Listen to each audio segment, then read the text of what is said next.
Gente, hoje nós vamos falar de um tema super importante, que interessa muito a todas as mulheres. Vamos falar de feminicídio. E a pessoa que a gente encontrou ideal para falar sobre esse tema é a doutora Aline Spinelli. E ela vai explicar um pouquinho sobre isso pra gente. Tudo bom, doutora? Tudo ótimo, Geis. Um prazer estar com Prazer, você. Uma mulher tão linda e tão competente. A quem fala? Doutora Aline, me conta uma coisa. O que é o feminicídio? Feminicídio é o assassinato de uma mulher em razão do gênero, em razão do que ela carrega por ser mulher. Isso pode acontecer numa esfera de violência doméstica, né? De violência afetiva, né? De convivência marital, ou com um ex-marido, com um ex-companheiro, ou também não precisa ter convivência ou relação amorosa. Uma mulher pode ser vítima de feminicídio, até podemos depois falar sobre o caso de transexuais, mas uma mulher, ela pode ser vítima de feminicídio por diversas razões. Ela pode ser odiada por um colega de trabalho, por ter recebido uma promoção, por exemplo. Ela pode ser vítima de feminicídio por ter ocupado uma posição de destaque ou uma posição de poder numa relação que pode vir a ser de trabalho ou política, ou por conta de também separações e recebimento de pensão alimentícia. Lembra do caso do goleiro Bruno? Sim, que foi claro, uma agressão. Né? Ali era por conta do gênero, era por conta da condição de mulher, da vulnerabilidade, né? A gente precisa ter muito cuidado ao diferenciar o feminicídio do femicídio. O femicídio, como o homicídio, é a situação de assassinato, de crime doloso, onde há intenção e não culposo, um crime doloso contra a vida de uma mulher. Isso é o femicídio. Ali, a vítima não carrega aquelas características que são exigidas para a tipificação do crime de feminicídio. Esse crime de feminicídio, ele foi criado pelo legislador em 9 de março de 2015 e entrou em vigor no dia seguinte, no dia 10 de março de 2015. E vem agora protegendo a nossa sociedade, a nossa mulher, do que vem ocupando o 5º lugar. O Brasil ocupa o 5º lugar no ranking do país que mais mata mulher em função do seu gênero e das condições estabelecidas ali pelo artigo 121 e seus parágrafos. Você acha que a gente ser o 5º, que isso aí me assustou agora no mundo, tem a ver com a nossa cultura? Muito a ver com a nossa cultura. A gente vem de uma cultura muito machista. Não estou carregando aqui bandeira nenhuma. Nem de feminismo, nem de nada. Mas a gente foi, assim, nós fomos criados, né, numa sociedade machista de homem provedor, desde o homem das cavernas, né, que vinha caçando para alimentar a esposa, a prole, o patriarcado. A novela, tanto da Rede Globo como das outras televisões, se a gente for fazer uma análise das últimas décadas, os protagonistas, os heróis, sempre, ou na grande maioria, são homens. Infelizmente. Homens provedores, homens com poder de decisão. O poder de decisão é uma coisa emblemática e sintomática quando a gente vai estudar o feminicídio. Dê o poder e verá quem é. Exatamente. E a nossa sociedade, nós todos, assim, a gente está acostumado a ter o marido como tomador das decisões, a ter o homem como presidente da empresa. E com essa mudança, não só tecnológica ou cultural, essa posição de empoderamento, uma expressão até já muito usada, está desgastada, né, equivocadamente. Esse empoderamento da mulher, ele veio trazendo para alguns homens essa sensação de perda de poder e de território. E isso, se a gente for analisar, assim, estudar antropologia, psicanálise, o homem ficou mais agressivo. Com certeza. Por conta dessa perda desse espaço. Exatamente. E o empoderamento da mulher, como vem alçando, né, grandes conquistas e voos. Em várias áreas. Em várias áreas. Isso não é só a única causa. Claro, tem, né, o crime passional, tem o ciúme, tem, enfim, o alcoolismo, a droga. O que você falou sobre o machismo e sobre a cultura, A gente também tem aqui que olhar com um pouco de cuidado para os nossos homens. Eles não são também, isso que a mídia quer vender, todos cruéis e bandidos. O homem também veio de uma criação que muitas das vezes não recebeu carinho, não recebeu aconchego. E como que uma pessoa que não recebeu vai dar? Então, é uma série de fatores que a gente precisa levar em consideração e cuidar, não só no casamento, como nas relações interpessoais. Tem uma coisa muito interessante que minha mãe falava, gente, que eu acho assim um máximo. A mãe falava assim: minha filha, você conhece o homem, quando você conhecer alguém, você conhece o homem, pergunta como ele trata a mãe dele, veja como ele trata a mãe dele. Se o homem trata bem a sua mãe, ele vai te tratar bem. E eu acho isso impecável, fundamental. Fantástico, fantástico. É uma visão boa para você, a primeira análise é boa. Se a mulher tiver condições, a gente falando aqui mais da violência, né, doméstica e chegando até o feminicídio, tome cuidado antes de se relacionar. Vamos pesquisar um pouquinho. A gente não precisa stalkear a vida do companheiro ou do candidato, mas a gente precisa se informar, já que a mídia... Tá aí aberto, Facebook, Instagram. Isso. Ou... Claro, se você tiver condições de... Rede de pesquisar, amigos. Exatamente. Conta muito. Não só os amigos, mas também buscar informações se o seu companheiro ou o seu namorado, se ele já respondeu por um crime De agressão. Verdade. Se ele já foi enquadrado na Lei Maria da Penha, se ele já respondeu tendo medida protetiva, né? Aí corre. Aí... eu sugiro que você tome bastante cuidado, né? Claro, a gente não pode condenar uma pessoa porque ela está respondendo a um processo. A gente tem que levar em consideração o devido processo legal, a ampla defesa, o contraditório. Não estamos pré-julgando, a gente está só sinalizando. É claro que ele pode ser absolvido. E tem uma coisa, Geisa, muito importante. Eu advogo tanto para vítimas como também para supostos autores. E a gente tem que tomar muito cuidado com a denunciação caluniosa, com o crime de calúnia e com a falsa comunicação. Tem muito também, né? Muito. Muitas mulheres começaram a usar a Lei Maria da Penha, uma lei maravilhosa, a usar a Delegacia da Mulher e aí ao Judiciário como instrumento de vingança, como instrumento de... Com certeza. Benefício próprio. benefício financeiro como moeda de troca para se vingar do companheiro ou do ex-companheiro. Então tenhamos muito cuidado antes de etiquetar esse ser, essa pessoa, como um violento ou como um autor de violência. Mas a mídia e a estatística têm demonstrado que na grande maioria dos casos a mulher é sim vítima. Eu tive a oportunidade de fazer uma entrevista que, por acaso, muito interessante, lá na Delegacia da Mulher, tá? Até um abraço aí pra delegada, que é uma pessoa maravilhosa. E ela me sinalizou algumas coisas que eu achei muito interessantes, sabe, Aline?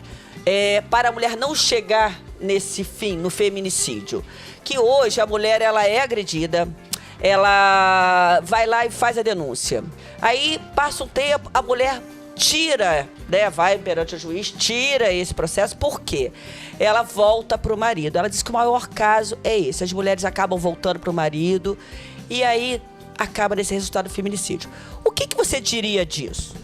Olha, a Lei Maria da Penha, ela não permite que a mulher, ela retire a acusação, né, em sede policial. Sim. Uma vez registrada a ocorrência, ela vai ter que esperar a audiência de instrução e julgamento, a audiência lá com o juiz, para poder retirar. Isso já é também uma medida de permitir um controle, porque senão qualquer pessoa que não goste do companheiro que tenha brigado, vai lá e registra uma ocorrência muitas vezes leviana.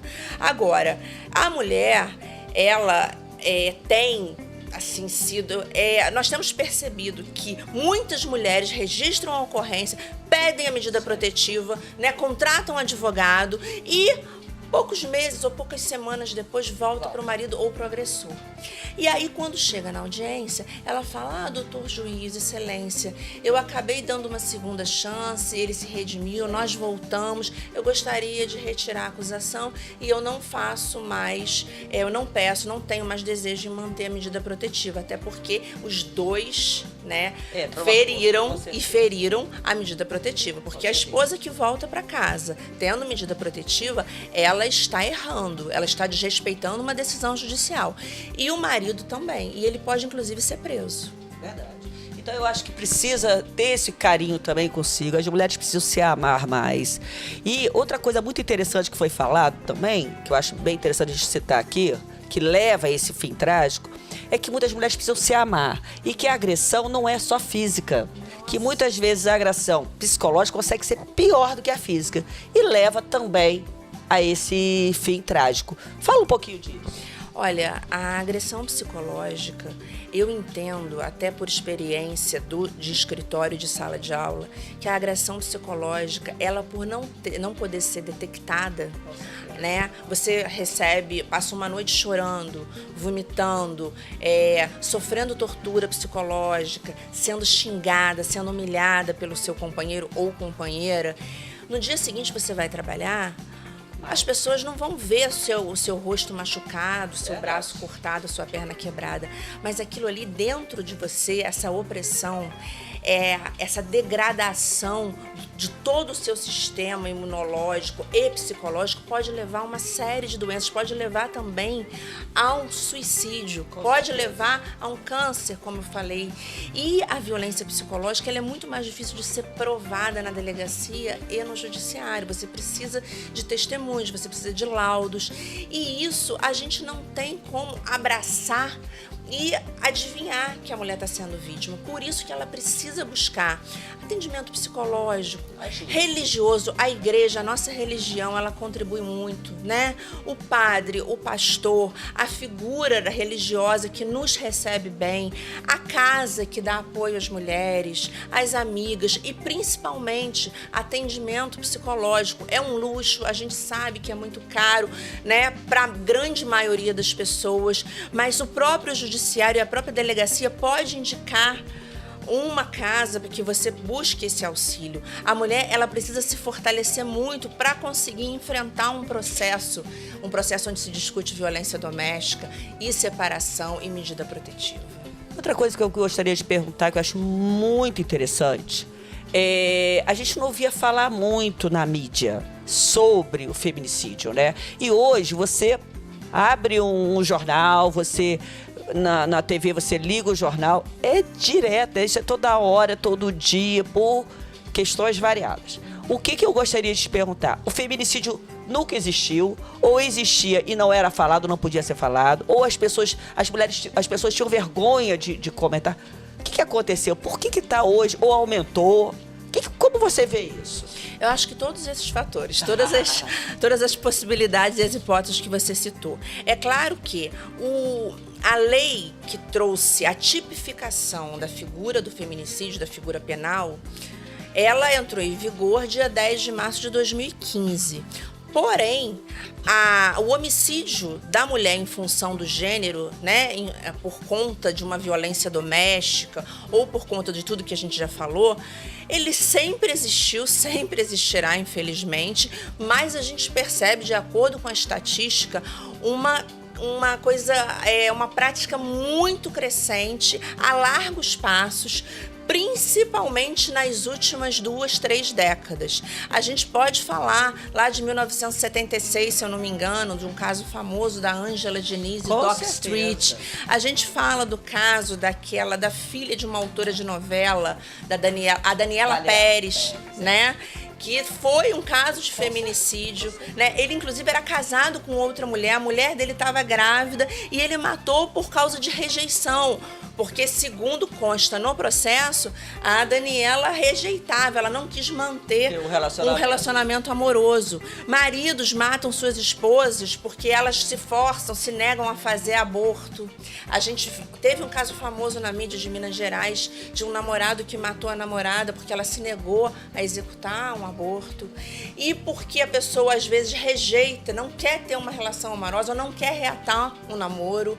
Então, todas essas opções que você falou são opções que sim, elas denotam ali a ocorrência de feminicídio.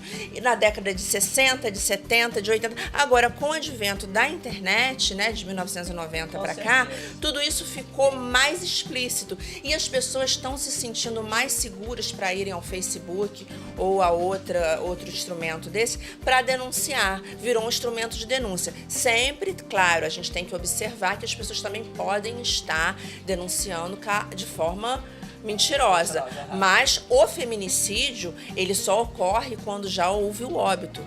E aí não tem como a gente falar que a pessoa está inventando, né? Doutora Aline, gratidão, obrigada, porque eu tenho certeza que isso aí foram informações maravilhosas. Eu gostaria de deixar a palavra final, né, para essas mulheres que estão te assistindo, que com certeza querem ouvir uma coisa boa, um recado que possa ajudá-las. Essas mulheres que hoje possam estar passando por essas agressões, possam estar passando por agressões psicológicas, enfim. Mande seu recadinho. Minhas queridas, eu, como advogada, como professora de direito penal e principalmente como mulher, eu digo a vocês, vamos sempre nos dar as mãos, vamos buscar acolhimento, seja na amiga, na mãe, na delegada, na juíza ou no juiz, com a pastora, com qualquer pessoa que traga um aconchego e uma sensação de segurança. A partir do momento que a mulher se sentir um pouco mais segura, ela vai se sentir apta para denunciar o seu agressor. Para isso, ela precisa buscar ajuda. Busque um psicólogo, busque todas as pessoas e profissionais sérios que tenham realmente um reconhecimento na sociedade como um profissional sério, para que você tente evitar o pior, que é o feminicídio. Tá ok? Um beijo para vocês. Gente, olha só. Procure uma mulher, porque ela vai entender o que você está sentindo e está passando. Nada contra os homens, mas nesse momento a mulher é prioridade. E segundo, procure também uma boa advogada. Sabe por quê, gente? O que eu ouvi hoje, o que eu entendi hoje, isso é maravilhoso, te dá consciência, porque muitas vezes a gente não sabe se está sofrendo ou não essa agressão. Acha que isso, é todo mundo, isso é comum. É frescura, de TPM. Não é frescura. Não é frescura. Isso é uma questão que envolve a dignidade da mulher, a dignidade da pessoa humana. E é uma garantia estabelecida na nossa Constituição de 88. Existe uma brincadeira de muito mau gosto, aquele assim que o marido fala, vai emagrecer, que barriga é essa, que peito é esse? Aquele que te menospreza, te bota pra baixo, você começa a sentir, não uma mulher inteira, mas uma mulher em pedaços, porque tá faltando alguma coisa. Isso cada vez mais você vai pro buraco, sai dessa, correndo, porque você é linda, é poderosa e é mulher. É isso que importa. Então procura ajuda. Concordo em religião, um bom advogado, uma amiga que possa te trazer bons pensamentos. Peça ajuda. Não dê bobeira não, tá bom?